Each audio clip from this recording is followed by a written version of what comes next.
안녕하세요. 한의사 강용혁입니다. 오늘 주제는 사즉생, 생즉사, 즉 죽기를 각오하면 살 것이요 살려고 하면 죽을 것이다 라는 말입니다. 지난 한 해 최고 인기 영화였던 명랑에서 이순신 장군이 전쟁에 임하는 각오를 담은 대사이기도 했죠. 원래 이 말은 필사즉생, 필생즉사라는 문구로 손자병법과 더불어 중국의 2대 병서에 속하는 오기라는 사람이 쓴 오자병법에서 유래한 것이라고 합니다. 오기라는 사람은 76번을 전쟁을 해서 12번을 비기고 64번을 이긴 그야말로 전쟁의 천재로 알려진 역사 속 인물이라고 합니다. 그러다 보니 사즉생, 생즉사라는 말은 영화 명랑에서뿐만 아니라 일상에서도 종종 등장합니다. 스포츠 지도자들이 올림픽처럼 중요한 대회에 나갈 때도 각오를 대신해서 이 표현을 쓰기도 합니다. 또 정치인들 입에서도 선거철에 출사표를 던질 때나 위기 국면을 돌파하고자 할 때 흔히 들을 수 있는 말이죠. 그런데 사즉생, 생즉사의 각오는 비단 이런 분들에게만 의미 있는 것이 아니라 우리네 필부들의 평범한 삶 속에서도 꼭 필요한 가치가 아닌가 싶습니다. 그래서 제가 한방정신과 진료를 하면서 환자들에게도 종종 치료 해법으로 주문하는 내용이기도 합니다. 이 말이 어떻게 전쟁터나 병법과 관련된 것만이 아니라 우리네 일상에서도 적용될 수 있는지 오늘도 실제 환자 사례를 통해 한번 살펴보겠습니다.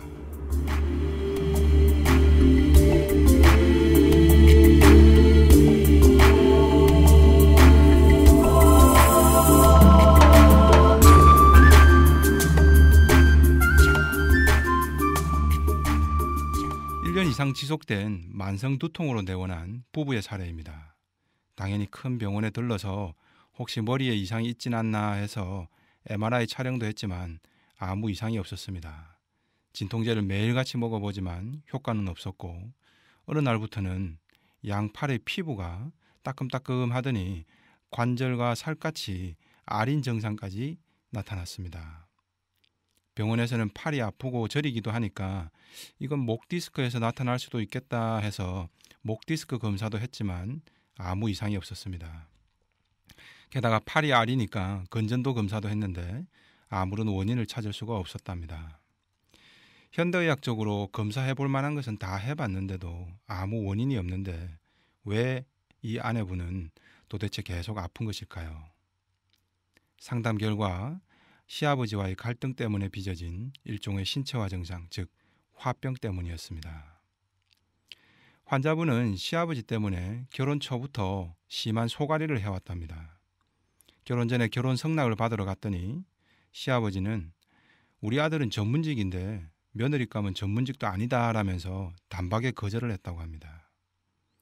겨우겨우 부부가 함께 설득을 시켜서 결혼 성낙을 받았죠. 그리고 양가 상견례를 마치고 결혼 날짜까지 잡았습니다. 그런데 갑자기 시아버지 될 사람이 사돈댁에 전화를 걸어서 이 결혼 허락하지 못하겠다 해서 또 한판 난리가 났었다고 합니다. 이런 분들은 사상의학에서 말하는 강박형 소음인입니다. 자기 생각이나 주관, 가치가 입력되면 주변과는 전혀 소통이 되지 않는 옹고집 스타일이 되죠. 그래서 자신의 생각을 드러내는 과정에서 주변이 상처받는지 잘 느끼지를 못하기 때문에 때로는 무례함으로 이어지는 경우도 많습니다. 어쨌든 우여곡절 끝에 이 부부는 결혼에 골인을 했습니다. 그런데 결혼 이후에도 시아버지의 아들 내외에 대한 무례는 끝이 나지 않았습니다. 흔히 며느리 사랑은 시아버지라는데 이번 사례의 경우는 전혀 해당되지 않는 분위기입니다. 그럼에도 주말마다 이 부부는 시아버지를 찾아뵙는 등 자식된 도리를 다 하려고 했답니다. 그런데 이런 노력에도 불구하고 시아버지의 태도는 전혀 변화가 없었습니다. 지금까지 시아버지가 이런저런 돈이 필요하다며 아들 내외에게서 빌려간 돈만 수천만 원이 넘는다고 합니다. 그런데 아버지는 언제 그런 큰 돈을 내게 줬냐며 모르쇠 한답니다. 게다가 다른 집 자식과 비교해가며 오히려 효심이 부족하다고 타박을 합니다. 언젠가는 시아버지가 며느리에게 섭섭하다며 호통을 치다가 폭언을 하고 그래도 분에 못 이겨서 집 밖으로 아예 며느리를 내쫓아버리기까지 했답니다. 남편 역시 마음이 굉장히 불편했겠죠. 그래서 아버지와 자주 싸웠다고 합니다. 그러다 보니 남편도 낮에 일하고 있을 때 아버지한테서 전화만 와도 이미 가슴이 쿵쾅거리고 일부러 전화를 안 받게 되는 적도 많았다고 합니다. 전화가 왔었다는 사실만으로도 갑자기 기분이 안 좋아지고 일에도 집중을 못하게 된 적이 한두 번이 아니라고 합니다. 결국 남편분도 몸 여기저기가 안 좋은 증상이 나타나기 시작했답니다. 그런데 문제는 시아버지의 이 같은 강박적인 성격과 무례 때문에 싸우고 나서도 결국 돌아서면 남편은 그래도 내 아버지인데 라고 생각한답니다. 그래서 이 모든 게 아버지 탓보다는 나나 우리 부부가 못나고 부족해서 라고 결론을 내려버립니다. 그래서 또 시댁을 찾아가게 된다는 겁니다.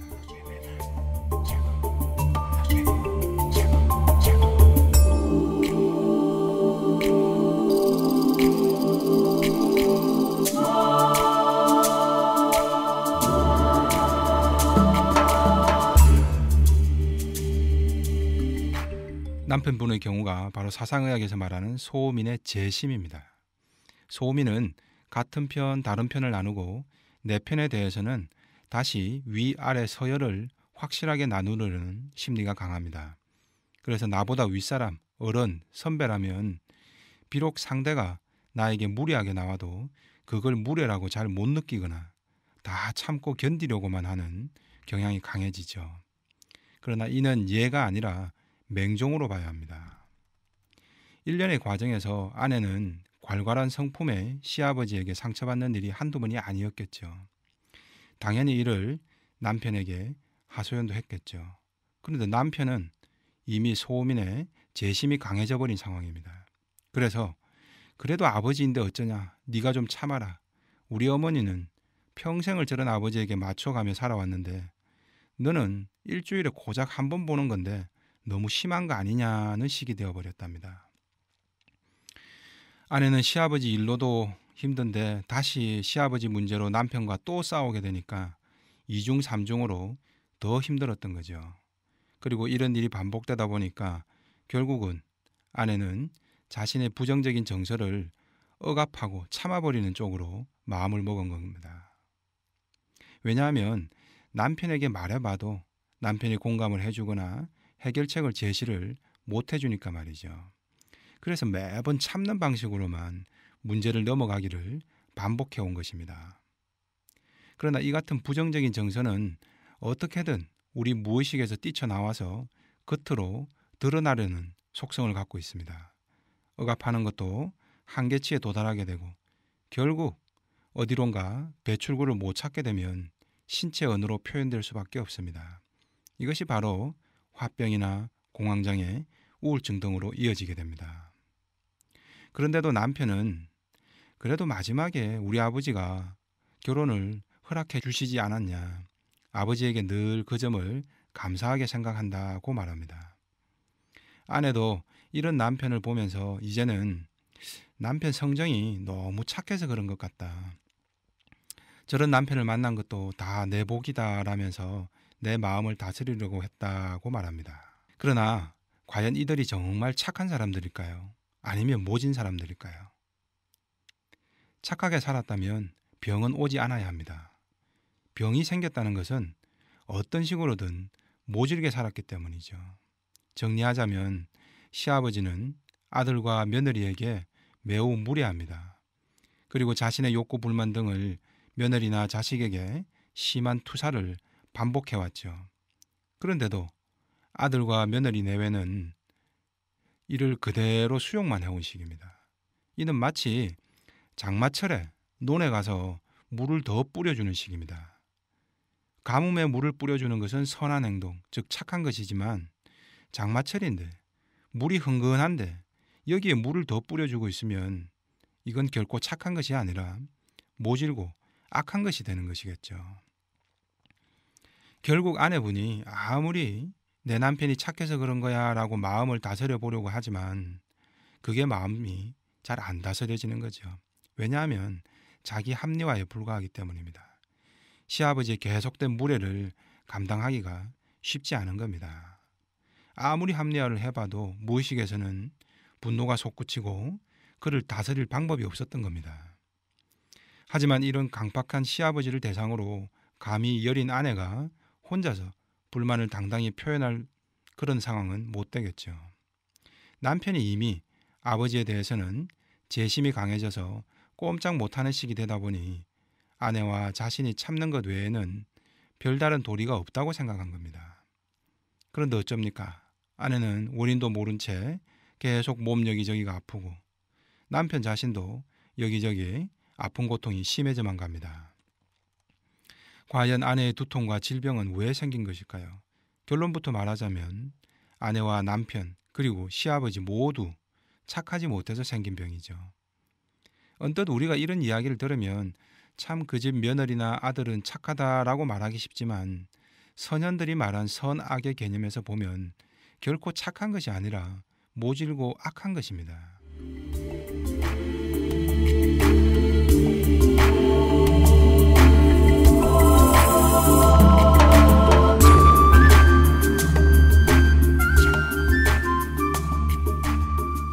이재마 선생은 한 집안이 건강하려면 현명한 지아비와 자애로운 아내가 있어야 한다. 그렇지 않으면 효부, 효손이 병들게 된다라고 했습니다. 오늘 소개한 사례가 딱 그런 예라고 할 수 있겠죠. 양처럼 순한 이들이 오히려 암처럼 큰 병을 얻는 것도 비슷한 원리입니다. 담배도 안 피우는 여성이 폐암이 오고 술, 담배, 육식도 하지 않는데 대장암이 오는 시기입니다. 마음고생이 심하다 보면 충분히 생길 수 있는 상황입니다. 착한 게 아니었던 겁니다. 효도가 아니라 재심으로 부모의 노예로 산 셈이죠. 그저 나는 착한 사람이야 라는 착각일 뿐입니다. 물을 줘야 할지 오히려 흥건하게 지나치게 고인 물을 빼내야 할지 구분하지 못한 채 모질게 살아온 것입니다. 그 결과가 바로 몸과 마음 그리고 삶의 고통으로까지 이어진 것이죠. 이들 부부에게 지금 필요한 처방이 바로 이순신 장군의 명대사 사적생, 생적사의 이치입니다. 시아버지의 무례와 투사는 부부가 합심해서 단호하게 막아야 합니다. 시아버지의 태도는 어물쩍한 태도로는 절대 바뀌지 않습니다. 때로는 부모 자식 간에 연을 끊을 각오를 하고 단호하게 맞서야 시아버지의 작은 태도 변화라도 조금씩 이끌어낼 수 있게 됩니다. 사람은 누울 자리를 보고 다리를 뻗는다는 속담처럼 아내와 남편이 시아버지가 그토록 무리하게 굴어도 그를 계속 방임하고 용인해줬기 때문에 그런 악순환이 계속 반복되어 온 것입니다. 죽기를 각오해야 살 길이 열리고 어설프게 당장 살아날 궁리만 하다 보니 결국 죽게 된다는 겁니다. 여차하면 시아버지와도 연을 끊을 각오로 지나친 무례를 단호하게 부부가 대처하는 것이 바로 죽을 각오를 하는 것입니다. 그렇지 않고 아버지의 무례에 타협해버리고 아버지의 큰 소리가 나오는 것이 싫어서 대충 피해 다니려고만 하다 보니 결국은 부부 모두가 아파 죽을 지경에 이른 것입니다.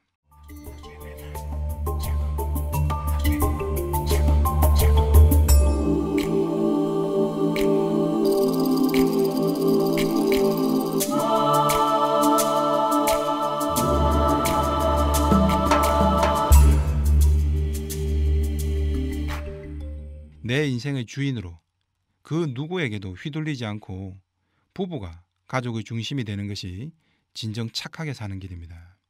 부모의 노예가 되어 부모의 무례하고 지나친 요구도 선한지 악한지 구분하지 못하고 모두 다 수용해 주는 것이야말로 가장 모진 선택이며 가장 착하지 못한 태도입니다. 우리 가족 중에도 또는 직장 상사나 동료들 중에도 거래처와의 관계 등에서도 오늘 소개한 상황은 얼마든지 비슷하게 일어날 수 있습니다. 도저히 해법이 나오지 않는다면 바로 사적생, 생적사의 이치를 한번 떠올려 보시기 바랍니다. 나에게 한없이 모진 상대에게 순한 양처럼 이리저리 휘둘리는 것이 결코 착한 것이 아닙니다. 오히려 모질고 악한 것이죠. 필요하다면 죽을 각오로 당당히 싸워야 진짜 착한 것입니다. 이는 이순신 장군만이 아니라 필부들의 삶이라는 전쟁터에서도 똑같이 적용되는 이치가 아닐까 싶습니다. 이상 한의사 강용혁이었습니다.